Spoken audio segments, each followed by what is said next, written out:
આપણું ત્રીજું ચેપ્ટર માંગ પૂરું કર્યા પછી આજે આપણે ચેપ્ટર નંબર 4 પર આગળ વધીએ છીએ। ચેપ્ટર નંબર 4 નું નામ છે પુરવઠો। પુરવઠો જે ચેપ્ટર જે છે એ સેમ માંગ જેવું જ છે। જેમ આપણે માંગની અંદર પહેલો પ્રશ્ન ભણ્યા હતા, માંગ એટલે શું, માંગને અસર કરતા પરિબળો સમજાવો, એમ આપણે અહીંયા પુરવઠામાં પણ પહેલો પ્રશ્ન એ જ ભણીએ છીએ। પુરવઠો એટલે શું, પુરવઠાને અસર કરતા પરિબળો સમજાવો। ફરીથી ધ્યાન આપજો, પહેલો પ્રશ્ન માંગનો શું હતો, તો માંગ એટલે શું, માંગને અસર કરતા પરિબળો સમજાવો। સેમ પુરવઠાનો પણ પહેલો પ્રશ્ન એ જ, શું તો પુરવઠો એટલે શું, પુરવઠાને અસર કરતા પરિબળો જણાવો, સમજાવો, લખો, ચર્ચો, વર્ણવો। પુરવઠો અને એને અસર કરતા પરિબળો। ચલો માંગની જેમ વ્યાખ્યા ભણ્યા હતા એમ વ્યાખ્યા આપણે પુરવઠાની ભણીએ છીએ। પુરવઠાની વ્યાખ્યા, તો પુરવઠાની વ્યાખ્યા આપણને બધાને ખબર જ છે કે કોઈ પણ સમય અને કોઈ પણ સ્થળે, કોઈ પણ સમય અને કોઈ પણ સ્થળે, ફરીથી ધ્યાન આપજો, કોઈ પણ સમય અને કોઈ પણ સ્થળે, શબ્દ યાદ રાખતા જાજો, કારણ કે જેમ જેમ આગળ જશો એમ વ્યાખ્યાના શબ્દ ભૂલતા જવાશે। કોઈ પણ સમય અને કોઈ પણ સ્થળે ચોક્કસ કિંમતે ઉત્પાદક, ચોક્કસ કિંમતે ઉત્પાદક વસ્તુનો જે જથ્થો, ઉત્પાદક વસ્તુનો જે જથ્થો બજારમાં વેચવા માટે મૂકે, બજારમાં શું કરવા માટે મૂકે, વેચવા માટે મૂકે, એને જ શું કહેવામાં આવે છે, તો એને જ કહેવામાં આવે છે પુરવઠો। પણ યાદ રાખજો ખાસ, ચોક્કસ સમય, ચોક્કસ સ્થળે, સ્થળેની જગ્યાએ ચોક્કસ આપણે આ કિંમત શબ્દ લગાવો તો પણ ચાલે છે કે ચોક્કસ સમય અને ચોક્કસ કિંમતે ઉત્પાદક જે વસ્તુ, બરાબર, જે ભાગ વેચવા માટે, પણ વેચવા માટે મૂકવો છે તો એના માટે એક શબ્દ યાદ રાખજો, જેમ આપણે માંગમાં ભણ્યા હતા, એની પાછી શું હોવી જોઈએ, ઈચ્છા। વેચવા માટેની એની શું હોવી જોઈએ, ઈચ્છા હોવી જોઈએ। વેચવા માટે એની પાસે શું હોવી જોઈએ, શક્તિ પણ હોવી જોઈએ, અને વેચવા માટેની પોતે તૈયારી પણ દર્શાવતો હોવો જોઈએ, તો જ એને પુરવઠો કહેવાય। હવે ખાસ ધ્યાન આપજો, જેટલી વસ્તુનું ઉત્પાદન થાય કે ઉત્પાદકે ટોટલ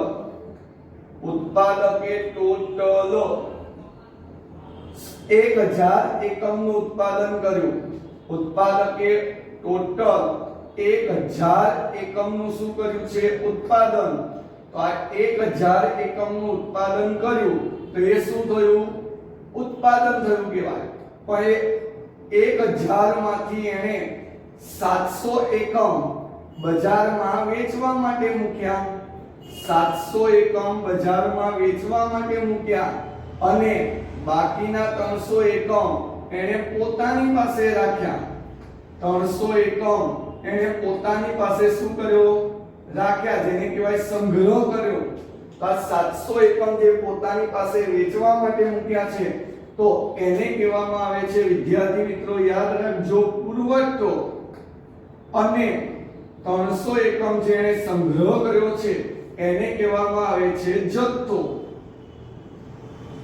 700 એકમ પુરવઠો અને 300 એકમ જથ્થો કહેવામાં આવે છે। તો યાદ રાખજો કે બજારમાં જે વેચવા માટે મૂકવામાં આવે એને જ પુરવઠો કહે છે। પોતાની પાસે રાખી મૂકે એને કહેવાય જથ્થો। પણ વિદ્યાર્થી મિત્રો આ ધ્યાન રાખજો, જથ્થો અને પુરવઠો બંને એકબીજાથી શું છે અલગ છે આપણે આ જ ચેપ્ટર ની અંદર આ બંને વસ્તુનો તફાવત ભણવાનો આવશે બંને વસ્તુનો શું ભણશું તફાવત ફરીથી ધ્યાન આપજો પુરવઠાની વ્યાખ્યા જોઈ ગયા પુરવઠાનું એક ઉદાહરણ જોઈ ગયા ઉદાહરણમાં કદાચ બીજું ઉદાહરણ લેવું હોય તો આપણે મોટર બાઇકનું ઉદાહરણ લઈ શકાય કે આપણી પાસે ટોટલ મોટર બાઇક ટોટલ કોઈ કંપની છે બાઇકનું ઉત્પાદન કરે છે મોટરસાઇકલનું ઉત્પાદન કરે છે એને 30000 મોટરસાઇકલનું ઉત્પાદન કર્યું 30000 બાઇકનું ઉત્પાદન કર્યું અને આ 30000 બાઇકમાંથી એને 25000 બાઇક બજારમાં વેચવા માટે મૂકી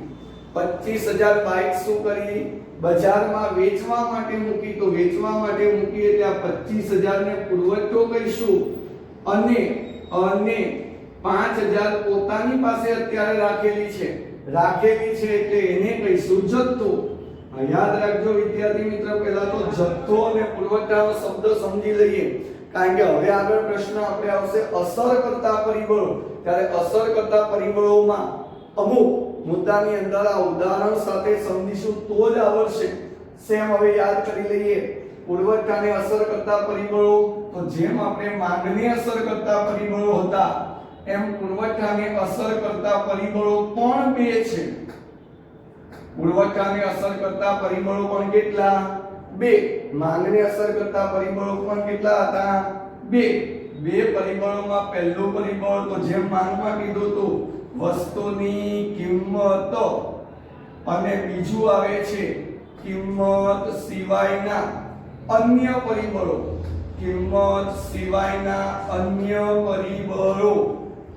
જેમ યાદ કરો માંગને અસર કરતા પરિબળો હતા એમાં વસ્તુની કિંમત 1 હતું અને કિંમત સિવાયના પરિબળો માંગમાં 5 હતા તેમ પુરવઠાને અસર કરતા પરિબળોમાં એક વસ્તુની કિંમત અને બીજું કિંમત સિવાયના અન્ય પરિબળોની અંદર પાછા 4 આપ્યા છે કેટલા આપ્યા છે 4 આપ્યા છે એની અંદર પહેલું લખી શકાય ઉત્પાદન ખર્ચ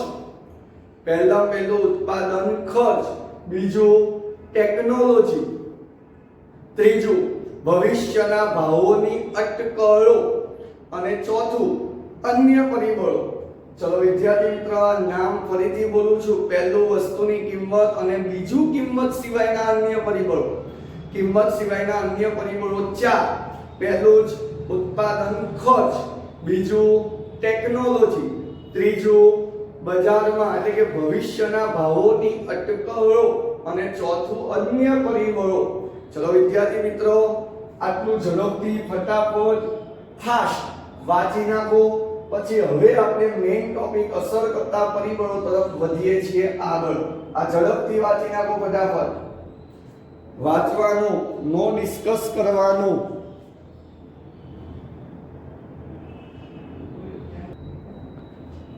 ચલો આગળનો ટોપિક પુરવઠાને અસર કરતા પરિબળોની અંદર તો ફરીથી ધ્યાન આપજો આપણો પ્રશ્ન આવો હતો પુરવઠો એટલે શું પુરવઠાને અસર કરતા પરિબળો ચલો પુરવઠાને અસર કરતા પરિબળોમાં પહેલું પરિબળ જોઈએ છે પુરવઠાને અસર કરતા પરિબળોમાં પહેલું ટોટલ 2 જ પરિબળ છે એમાં આજે આપણે પહેલું અત્યારે જોઈએ છે પહેલો છે વસ્તુની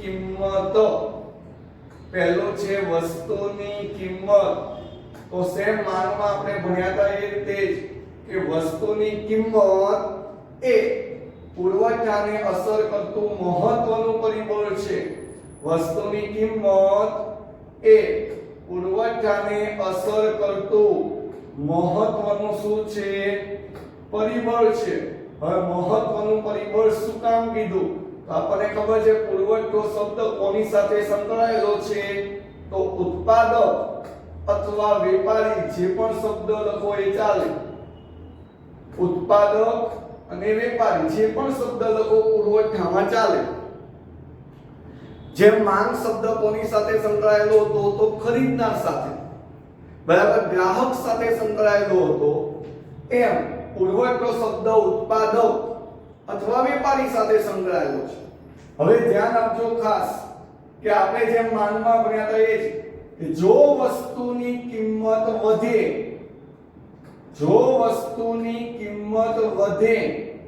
તો વેપારીઓ અથવા ઉત્પાદક ને મળતો નફો શું થાય? વધે. જ્યારે વસ્તુની કિંમત વધે તેથી વેપારી કે ઉત્પાદકને મળતો નફો શું થાય? તો વધે છે. અને મળતો નફો વધે એના કારણે એ વસ્તુના પુરવઠામાં શું કરે છે? તો બજારમાં વેચવા માટે વધારે મૂકે છે. એટલે વસ્તુનો પુરવઠો વધે.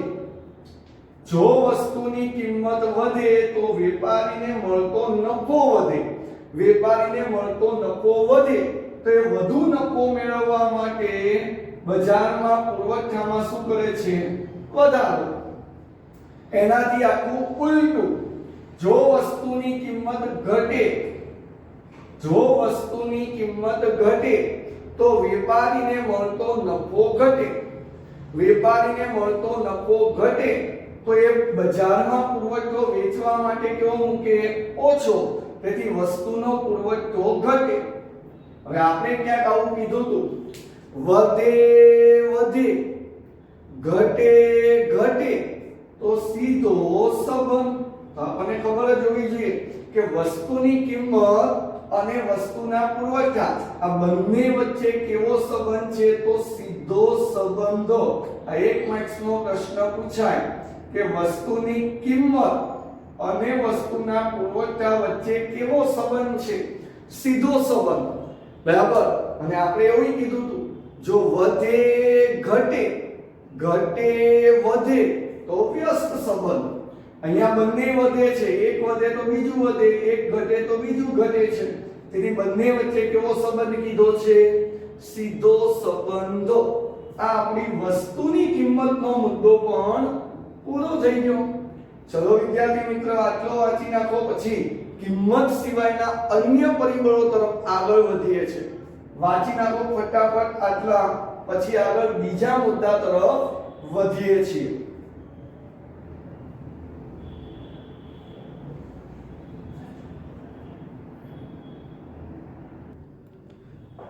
ચલો વિદ્યાર્થી મિત્રો, પહેલો મુદ્દો વચાઈ ગયો હોય તો હવે બીજા મુદ્દાની અંદર બીજો મુદ્દો પહેલા તો આપણો શું હતો એ જાણી લઈએ. તો બીજો મુદ્દો હતો કિંમત સિવાયના અન્ય પરિબળો.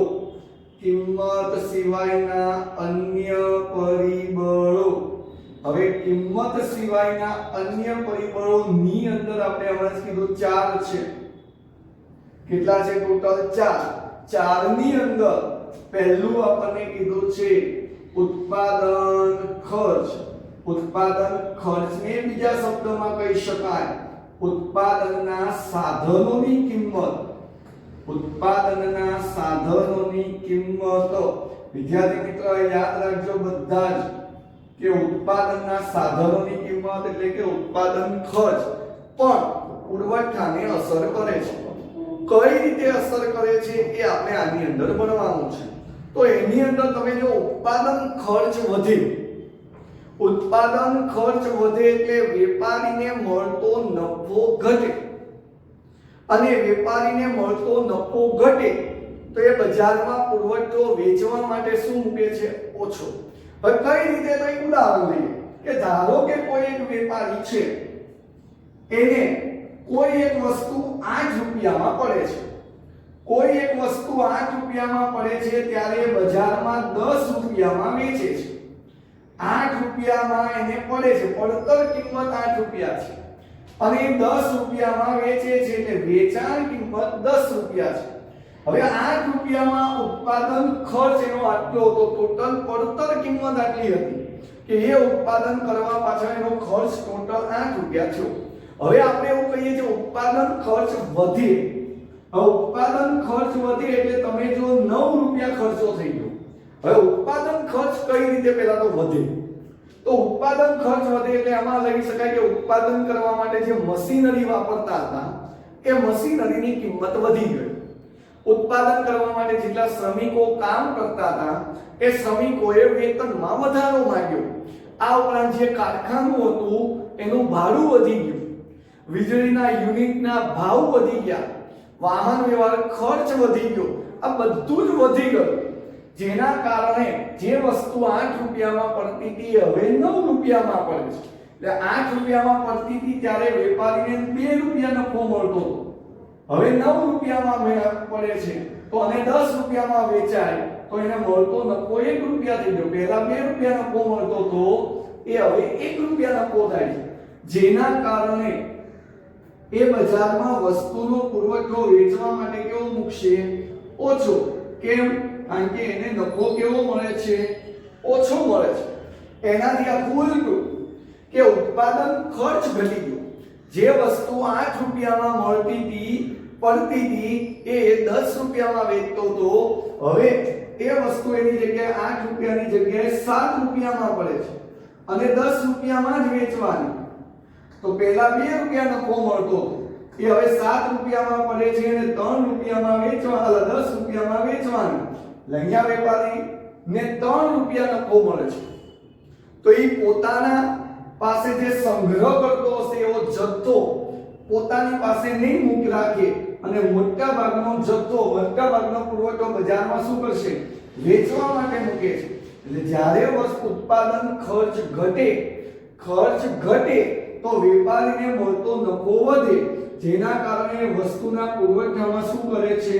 વધારો કરે છે. ચલો ફરીથી કહું છું કે ઉત્પાદન ખર્ચ ઘટે તો વેપારીને મળતો નફો ઘટે, ઉત્પાદન ખર્ચ ઘટે તો વેપારીને મળતો નફો વધે. ઉત્પાદન નો એટલે કે ખર્ચ ઘટ્યો એટલે વેપારીને મળતો નફો વધી ગયો તો એ વસ્તુનો પુરવઠો બજારમાં કેવો મૂકે છે? વધારે. એનાથી આ ઉલટું ઉત્પાદન ખર્ચ વધી ગયો તો વેપારીને મળતો નફો ઘટી ગયો, જેના કારણે વસ્તુનો પુરવઠો ઘટ્યો. આગળ વિદ્યાર્થી મિત્ર બીજો ટોપિક આની અંદર કીધેલો છે. બીજા ટોપિક ની અંદર એવું કંઈક કીધું છે ટેકનોલોજી. બીજા ટોપિક નું નામ આપેલું છે ટેકનોલોજી. આપણે જોઈએ છે અત્યારે ટેકનોલોજીનો યુગ ચાલે છે. અત્યારે વર્તમાન સમયમાં કયો યુગ ચાલે છે? ટેકનોલોજીનો યુગ. ટેકનોલોજી હાલતા ચાલતા દોડતા ભાગતા બદલાઈ જ રહી છે. માર્કેટમાં તમે જો નવા મોબાઈલ આવતા જ જાય છે. જે જૂનો મોબાઈલ હોય એની સરખામણીમાં 2-3 મહિના પછી નવો મોબાઈલ આવે તો એમાં કંઈક નવી ટેકનોલોજી હોય છે. તમે જો વિદ્યાર્થી મિત્ર અહીંયા જેમ ટેકનોલોજી ચેન્જ થાય છે એમ તમે જો સમય બચે છે. ઉત્પાદન કરવા માટે વેપારીને સમયની શું થાય? બચત થાય, સમય બચે. પછી એની શક્તિ બચે છે. યાદ રાખજો વિદ્યાર્થી મિત્રો, જેમ ટેકનોલોજીમાં પરિવર્તન આવે ઉત્પાદન ક્ષેત્રે એના કારણે સમય બચે, શક્તિ બચે અને ઓછા ખર્ચે વધુ ઉત્પાદન લઈ શકાય છે. ઓછા ખર્ચે કેવું ઉત્પાદન લઈ શકાય? વધુ ઉત્પાદન લઈ શકાય છે. વધુ ઉત્પાદન થાય એના કારણે એનો એકમ દીઠ ખર્ચ વધે. યાદ રાખજો, વધુ ઉત્પાદન જેમ ઉત્પાદન વધે એટલે એકમ દીઠ ખર્ચ પણ શું થાય? ઘટે. એકમ દીઠ ખર્ચ ઘટે તો વેપારીને મળતો નફો વધે અને મળતો નફો વધે તો બજારમાં એ વેચવા માટે પુરવઠો કેવો મૂકે છે? વધારે મૂકે છે. આ ધ્યાન આપજો, જેમ ટેકનોલોજી માં ચેન્જ થાય, ટેકનોલોજી ચેન્જ થાય એટલે આપણને ખબર છે સમય બચે. સિમ્પલ, આજથી વર્ષો પહેલા તમે જો લોકો ભરત ઘરે ભરતા હતા હાથથી, ધીમે ધીમે એમ્બ્રોઇડરી મશીનો આવી ગયા. એ પછી ટેકનોલોજી સેમ ચેન્જ થઈ અને કોમ્પ્યુટર મશીનો આવી ગયા અને એ કોમ્પ્યુટર મશીન એક જ મશીન 10 જણનું કામ એક સાથે કરી નાખે છે. તમે જો જેમ ટેકનોલોજી ચેન્જ થાય છે એમ સમય બચે છે, સામે શક્તિ બચે છે. ઓલા તમે જો એમ્બ્રોઇડરી મશીન જ્યારે આવ્યા હતા ત્યારે તમે 10 મશીન રાખવા માટે 10 સામે મશીને લાવવાના અને 10 શ્રમિકો કામ કરે. અહીંયા જે આ કોમ્પ્યુટર મશીનો આવી ગયા છે એ એક જ મશીન માટે એક જ માણસની જરૂર પડે અને 10 જણનું કામ કરે છે, એટલે 9 શ્રમિકોનું વેતન ઓછું થઈ જાય. એટલે અહીંયા ઉત્પાદન ખર્ચ ઘટી ગયો, વત્તા ઉત્પાદન એક સાથે વધારે થશે, જેના કારણે એકમ દીઠ ખર્ચ ઘટશે. એકમ દીઠ ખર્ચ ઘટ્યો, જેના કારણે મળતો વેપારીને નફો વધી ગયો. એ પુરવઠામાં શું કરે છે? વધારો. ચલો વિદ્યાર્થી મિત્રો, આટલું બંને મુદ્દા વાંચી નાખો. હજી આપણા બે મુદ્દા બાકી છે, ભવિષ્યના ભાવોની અટકળો અને અન્ય પરિબળો. અન્ય પરિબળોમાં તો ખાલી નામ જ યાદ રાખવાનું. ચલો આટલું વાંચી નાખો ઝડપથી, પછી આગળ આમાં ત્રીજા મુદ્દા તરફ વધીએ છીએ. વાંચવાનું હો વિદ્યાર્થી મિત્રો, બરાબર સમયનો સદુપયોગ કરતા શીખજો, કારણ કે પરીક્ષા હવે આવી જ રહી છે, એટલે વાંચવાનું ઝડપથી ફટાફટ યાદ રહે એ રીતે જ. ચલો બીજો મુદ્દો વચાઈ ગયો હોય તો ત્રીજા મુદ્દા તરફ આગળ વધીએ. ત્રીજા મુદ્દાનું નામ છે ભવિષ્યના ભાવોની અટકળો. ત્રીજા મુદ્દાનું નામ છે ભવિષ્યના ભાવોની અટકળો.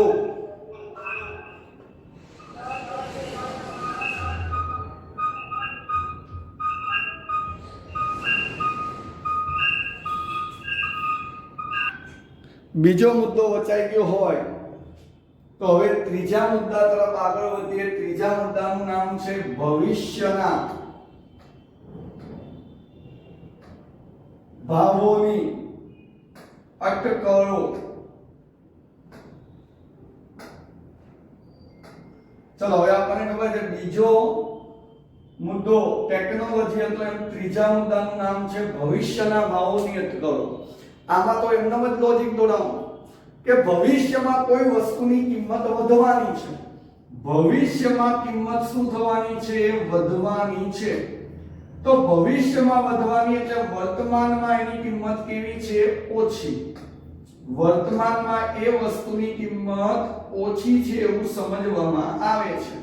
હવે ભવિષ્યમાં વધવાની છે એટલે વર્તમાનમાં કિંમત ઓછી છે. વર્તમાનમાં કિંમત ઓછી, તો પહેલો મુદ્દો આપણે યાદ કરીએ, વસ્તુની કિંમત ભણ્યા હતા કે વર્તમાનમાં કિંમત ઓછી છે એટલે વેપારીને મળતો વર્તમાનમાં નફો કેવો? તો ઓછો.